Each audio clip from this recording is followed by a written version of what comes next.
UFC 302 starting off the summer hot. Man, 301 definitely didn't disappoint, and this one is sure to be a banger too. But we're going to start at the bottom of the main card. We have Randy Brown versus Oleksiejczuk dos Santos. This is going to be a banger of a fight. I mean, these welterweights definitely can stand here and bang. I think Randy Brown has a bit more of an advantage with that height and that reach. I think it's going to allow him to keep him at his range. I'm going to play a little devil's advocate to that, and I'm going to mention that, Dos Santos is a really, really strong striker. This dude has a lot of power in his shots whenever he swings. So if he's able to, swing and connect with Randy, with a well-timed shot, if he sets it up early enough and be able to catch him early, that power is always going to be a game changer that Randy's going to have to take into account at all times. But, like you said, Randy's already going to have that height, that reach. He might be able to pick his shots. So, if you ask me, I would have to put my money on Randy being able to pick his shots. I think he's a, well-known veteran, and I think he's going to be able to have his night by decision. I definitely see your point. I can also see how Randy Brown can win. But if Dos Santos starts off hot, and catches them, it can definitely be a big threat for Randy Brown. So he has to be careful, definitely early on. Randy can get caught. You see it in the Jack Della Maddalena fight. But we're going to move on to the next bout. We have a heavyweight clash, Jailton Almeida versus Alexander Romanov. I think this is going to be a matchup between two grapplers.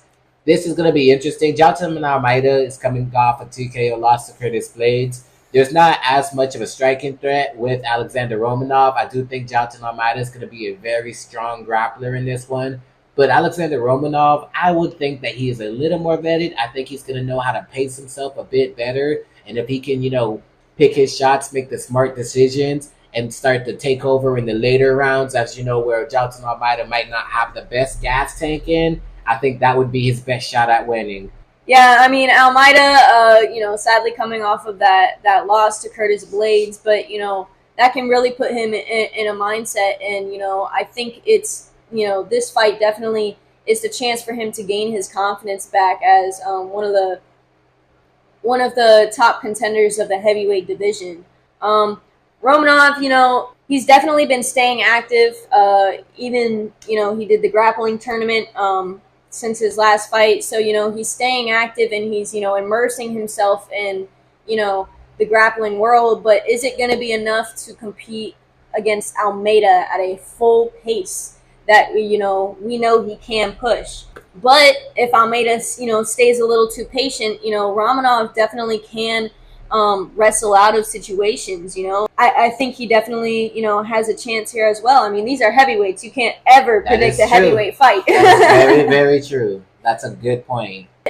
If I had to predict something, I think my strongest pick would be in this next fight of Kevin Holland versus Michael Oleksiejczuk.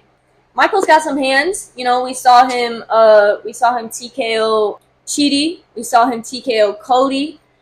So we know he can stand and bang, but, we've also known for him to get caught early on, and Kevin is a smart fighter. I mean, he's really able to adapt in the octagon.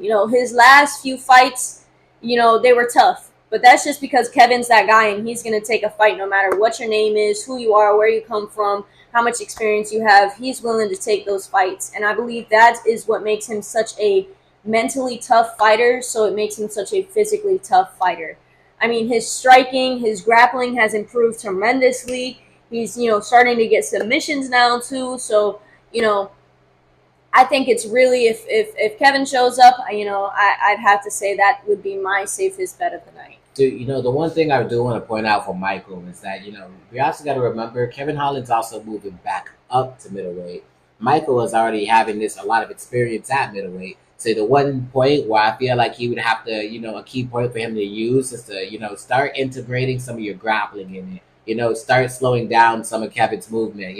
Be the bigger guy. Try to, grapple him down and try to wear and tear him down. And I think he's the dude that is perfectly capable of that. I think he has a style of fighting that is very able to beat Kevin Holland if he does show up on the right, with the right mindset and the right game plan. I think he is capable of winning this. Absolutely. I still would put my money on Kevin Holland. If I'm being very honest. But you made a very compelling point, Michael he definitely has a chance. You never truly count anybody out. This is fighting. A lot of crazy shit can happen. We didn't know that, Sean Strickland was going to be Israel Adesanya. We had Sean Strickland in the co-main event, 5 rounds against Paulo Costa. What's your thoughts, man? Let me just say something. I'll say it once, and then we'll drop it and we'll move on. I thought he won the DDP fight. I can understand how, Yeah. It was extremely close, but that being said, I think Sean Strickland is at the very top of the middleweight division. I think he still has a chance of potentially getting back the title at some point in time.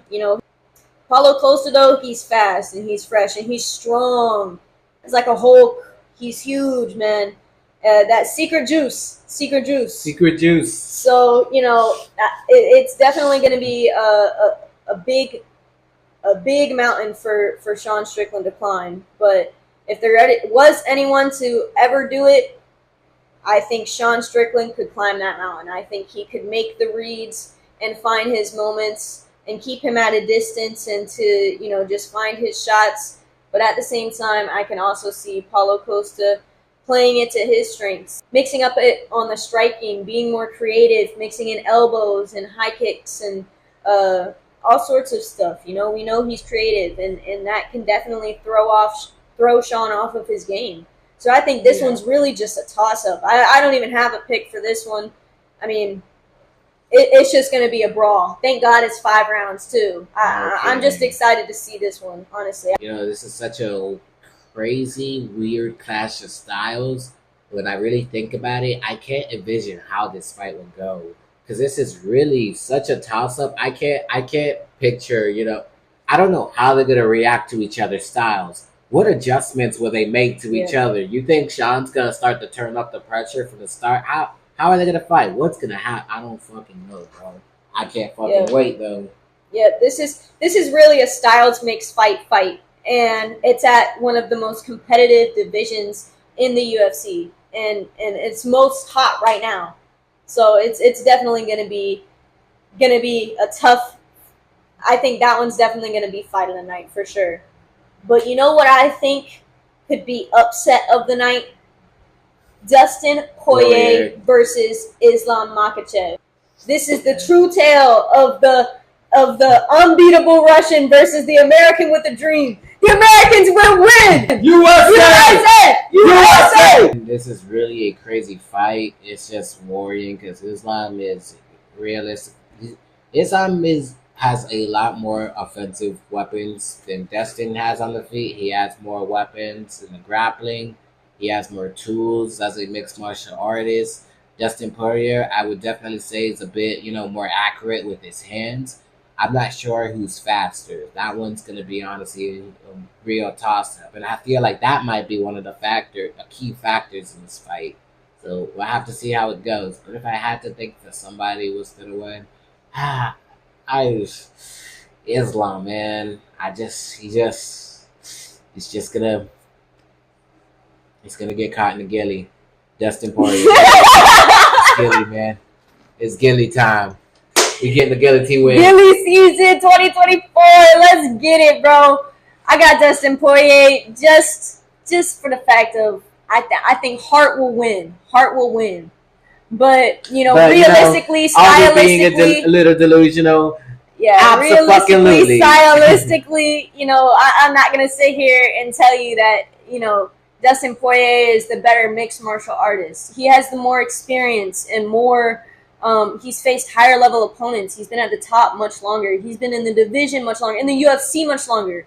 He has that experience. But Islam is new and fresh and strong and fast, and he's so well rounded. I mean, it's gonna be basically impossible for Dustin Poirier to pull it off, and that's just exactly why I believe he will do it. Shine bright like a diamond. We hope you guys enjoyed this episode. Let us know your picks for UFC 302 in the comments below. And yeah, we'll catch y'all on the next one. Peace.